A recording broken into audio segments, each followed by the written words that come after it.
to the Anne Arundel County Food Bank at the Crownsville Hospital Memorial Park. This food bank is an extraordinarily efficient, independent nonprofit organization that relies on the financial support of the good people of Anne Arundel County and its county government to feed our residents when they are in tough financial times. Our food bank and the whole food distribution system that we created during COVID is bravely stepping up in response to a federal government that is trying to break us. Our Office of Emergency Management in Anne Arundel County is leading our interagency Federal Disaster Preparedness and Recovery Work Group. And this is an all-government response, just as we had during the pandemic. The need for more food assistance started with deportations and illegal firings of federal workers. Then it moved into Trump's government shutdown, with thousands of federal workforce having no paychecks. And now, Trump is escalating his war on the hardworking men and women of Anne Arundel County in Maryland who live paycheck to paycheck or Social Security check to Social Security check by refusing to release the contingency funds that Congress appropriated specifically to fund SNAP during a crisis like this.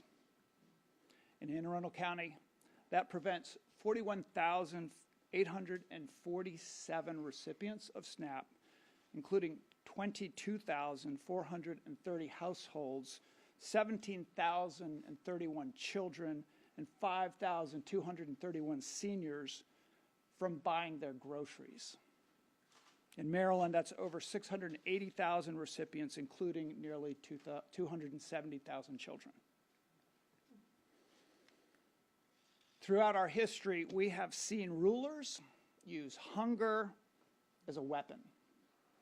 Whether it's against an enemy or their own people, the goal is to starve into submission, and it's cruel.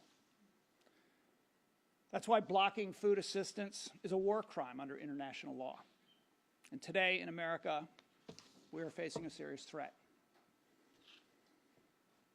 It's at times like this that we in Anne Arundel County appreciate the fact that we have a governor who is both a soldier and a poverty fighter.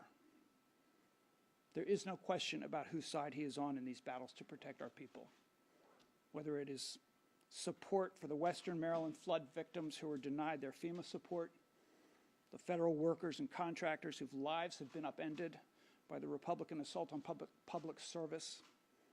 Wes Moore and his extraordinary staff have stood firmly with the people.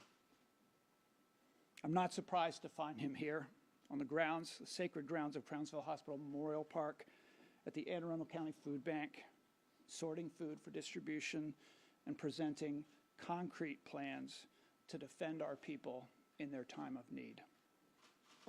Welcome, Governor Moore. We are so glad that you are here.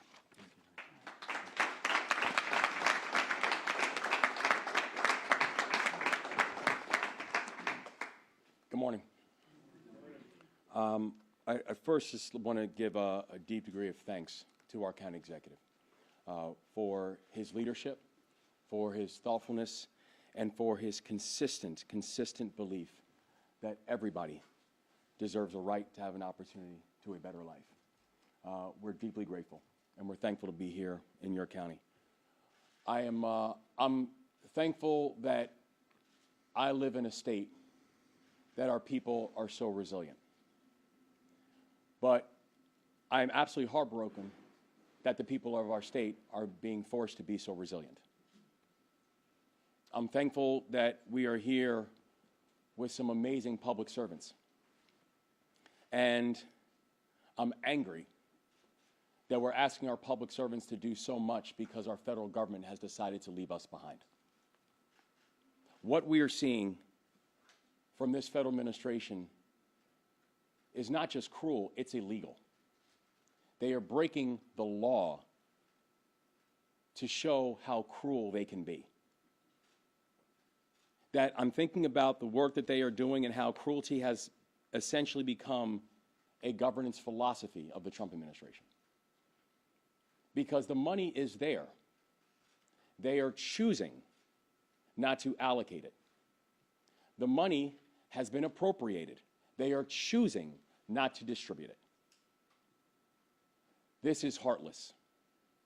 This is cruel. And this is unforgivable.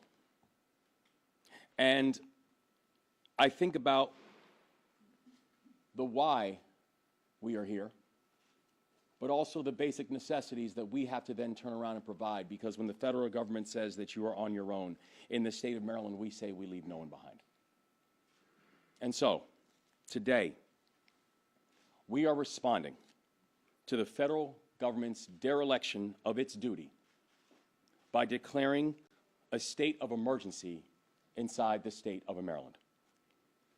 And I will use all powers vested upon me as the governor of the state of Maryland and immediately use my emergency authority as governor to surge $10 million to food banks and to food bank partners all across the state of Maryland.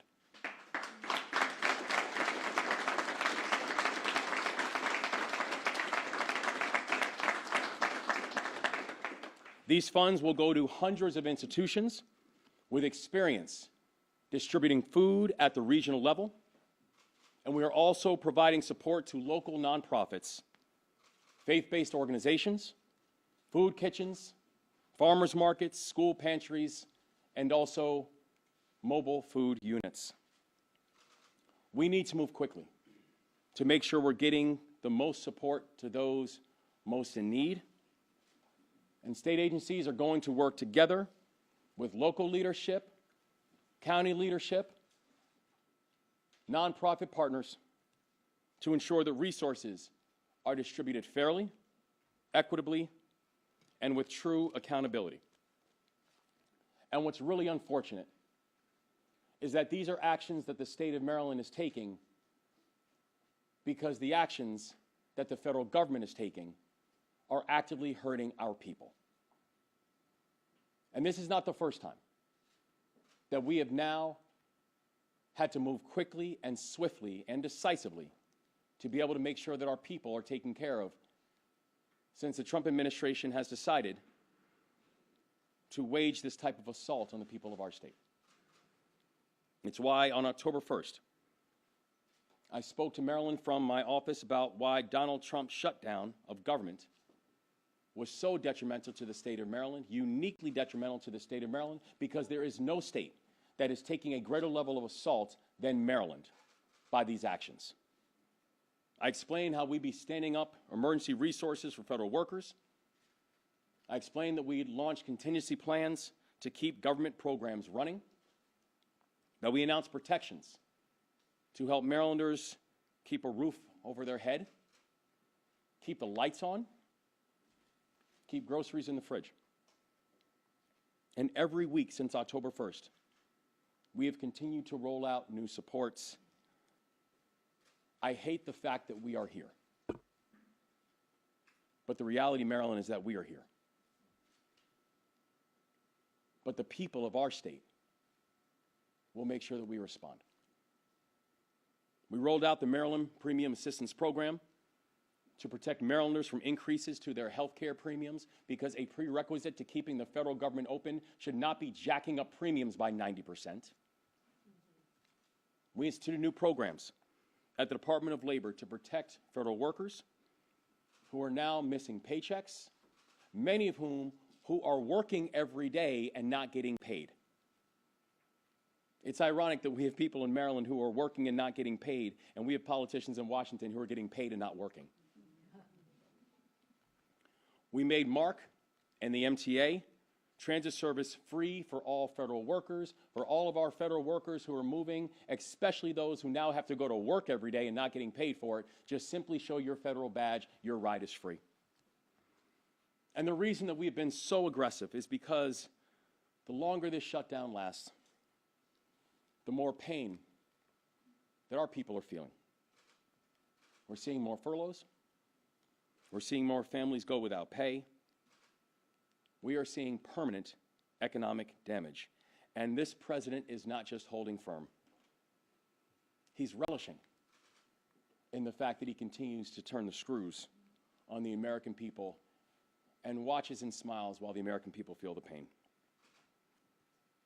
Donald Trump is refusing to deploy emergency federal funding that would keep food assistance programs running during this shutdown. And by doing that, I want to be clear, he is breaking the law. Gladly.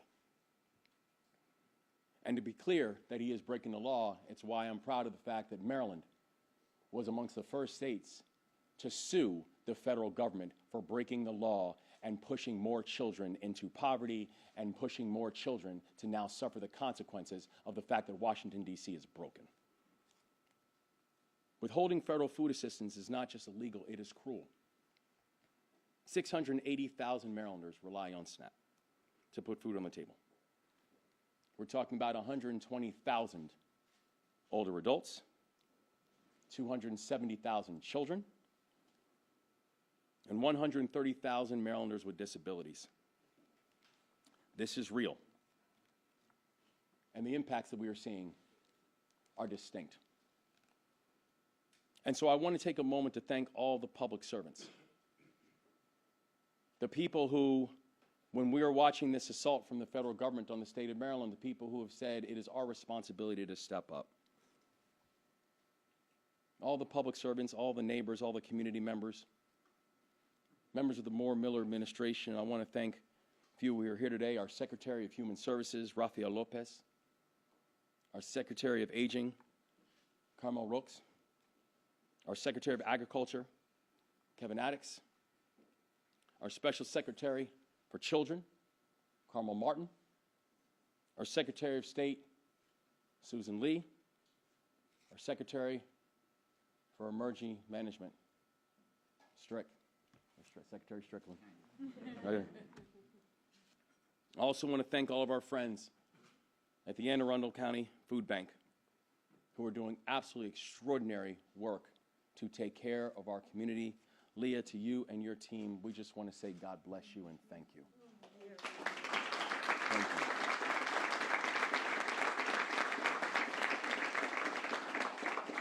I want to thank this remarkable team from Anne Arundel County who are representing the county so well in Annapolis, and that includes our friends Senators Beidel and Senator Guile, Delegates Chang, Rogers, and Schmidt. I want to thank members of the County Council, to include Vice Chair Rodvian, for all of her leadership. Where'd she go? And also, importantly, I want to continue to thank our extraordinary county executive for continuing to lead the charge inside the county and say how proud I am to be one of your constituents, sir. And Allison Pickard. And Allison, oh, and Allison. And Allison Pickard as well. And Pete Smith as well. Yes. Thank you. Thank you. Now, I do want to be very, very clear. The decision to declare an emergency declaration is not one that I made lightly. I understand the weight of what it means to put this state under a state of emergency, particularly when the state of emergency is not a natural disaster, when it is a human-made one. It is a Washington-made one. It is a Trump administration-made one. We are barreling towards the longest federal government shutdown in the history of the United States. And no state can fill the gap that is made when Washington, D.C. looks at each and every one of us and says it's not that the relationship between the federal government and our states is altered, that it's severed. But in Maryland, that doesn't mean we give up. In Maryland, we protect our people. In Maryland, we stand on the wall. We're going to make sure our people are okay. It's not the work of a single day or a single announcement. This is an ongoing pledge that I and we are making to the people of the state of Maryland. We refuse to abandon you. We refuse to leave you behind. We will keep taking this week by week and work with our legislative partners to do everything that we can with the resources that we have. but to be clear, to ask any state to try to make up for $250 million a month because the federal government is breaking the law is something that not only no governor can try to take on, but every governor understands the damage that this administration is doing to us. And as the shutdown continues, Marylanders can continue to visit our emergency site for regular updates on all of our efforts to launch new resources on behalf of the people of this state. Since we've launched our emergency website, we've already had more than 120,000 unique visitors and expect to see those numbers increasing in the coming days. Nearly 270,000 Marylanders are federal employees. 225,000 federal contractors work in Maryland, and all of them need our support. And so I would encourage all Marylanders to go visit go.md.gov/federal shutdown. Until this shutdown ends, we share a collective responsibility to help each other. If you know a family member or a friend who relies on SNAP, if you see people in your community who are struggling, if you know that your neighbor just got furloughed, they need your help. So I'm asking all Marylanders, do what you can. Support your local food bank. Get friends together and start a fund to support families in poverty. Check on your loved ones and make sure they're okay. Because in Maryland, we take care of each other. It's who we are. We are going to weather this storm. We are going to stand with our people. We will never bend the knee. But we are going to make sure that our people stand up tall. And I say this to President Trump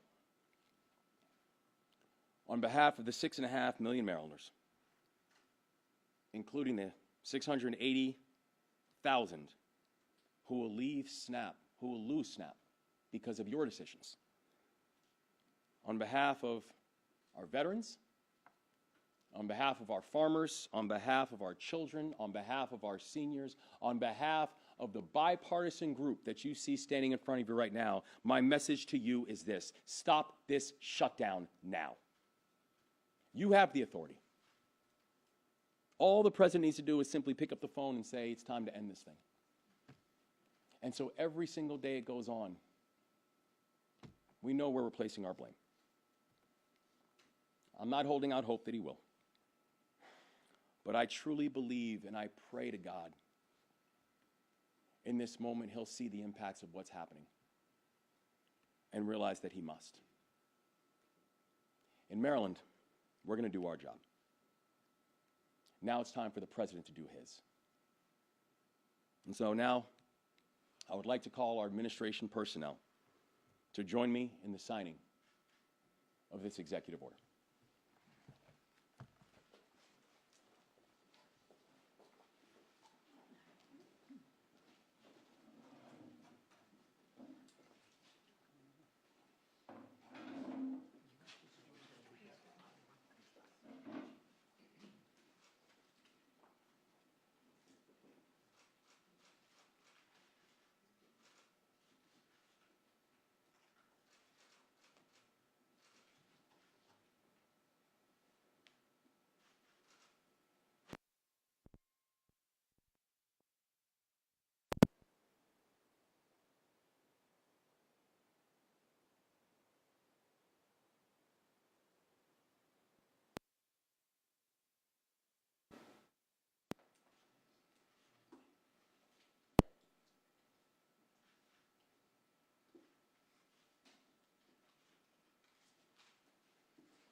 Yeah, I mean, what we just did today is a historically aggressive measure to be able to support our children and to make sure that we're providing food assistance to our food banks, to those most in need, and to make sure that these cruel decisions by the federal government can be supported by the people of this state. And I do want to be clear that what the federal government is doing by not allocating money for SNAP is illegal. They are breaking the law to do this. And to now turn around and break the law and then ask the states to try to cover down on it just continues to double down on not just the foolishness, but the cruelty that we're seeing from the federal government. So I'm thankful that, that our state is going to make sure that we have now taken historic measures to ensure that our children are getting food assistance that they need, that seniors are not starving, that military veterans are getting the aid that this country promised to them, because the federal government has just decided that they want to break the law just to see how quickly the people of this country can break. Governor Moore, if it's not raining now, then what does it look like in Maryland when it's raining and it's time to use the rainy day fund? Well, I think that we have shown that not only are we going to make sure that we're protecting and taking care of our people, but that also we're going to ensure that there is a real measure of fiscal discipline when it comes to how Maryland is going to manage its finances. You know, the fact that we just made a historic measure to be able to ensure that our food banks are getting support, despite the fact that the federal government has now decided to break the law so people could starve, I think shows the people of this state that Maryland is going to continue looking out for its people. I think that people of the state see that in just these past weeks that we've been able to take extraordinary measures to ensure that federal workers are not going to have their utilities shut off or going to be evicted during the time of this shutdown, that we can make sure that public transit is free for all of our federal workers, so as they are navigating, many of whom are going to work without getting paid, that they're not then having to get charged for that. I think the people of our state know and understand that we are both going to make sure that we are being fiscally disciplined and protect the people of our state, particularly in this moment of need when the federal government decides to illegally bring harm to the people of Maryland. Governor Moore. Jenny, I saw your hand. I'll get around. Is the $10 million going to be sufficient? I mean, even for a week, the numbers don't seem to add up to what's being cut through SNAP. So how are you all getting out the need versus what you're allocating? Yeah, I mean, we are going to consistently evaluate where the needs are and what our state needs to do to try to cover down on that. But we are also very clear that there is no state that has the resources or the balance sheet to make up for when the federal government decides that they are no longer going to provide something that they are legally obligated to be able to provide. So we are going to consistently monitor and make whatever decisions are necessary to ensure that our people are okay. But we are also very clear that to ask any single state to say that you are going to cover down on $250 million a month because the federal government is going to break the law is not a fair ask for any governor nor any state inside this entire country. Kate? You're saying that no state can afford this, but there are other states that are using state funds to pay for SNAP at least through November, including New Mexico and Virginia. And we have state lawmakers in Maryland saying this is something that the state can afford. Can you explain why your thinking differs and why you don't think Maryland can afford to dip into the rainy day fund to pay for SNAP? Yeah, I also know that the capital that is could be used towards being able to cover down on this is also capital where there's normally an assurance that you're going to get reimbursement from the federal government. I have no belief that the federal government is going to reimburse anybody for anything. I have no belief that the federal government is going to honor its promises. The reason we're in this situation is because the federal government is breaking the law. The reason we're in this situation is because the federal government is not honoring its promises. So the idea that somehow we should take the federal government at its word, that it is going to reimburse these states, I think is just continuing to show that we are giving the Trump administration too much credit, and credit that, frankly, they do not deserve. WBIL?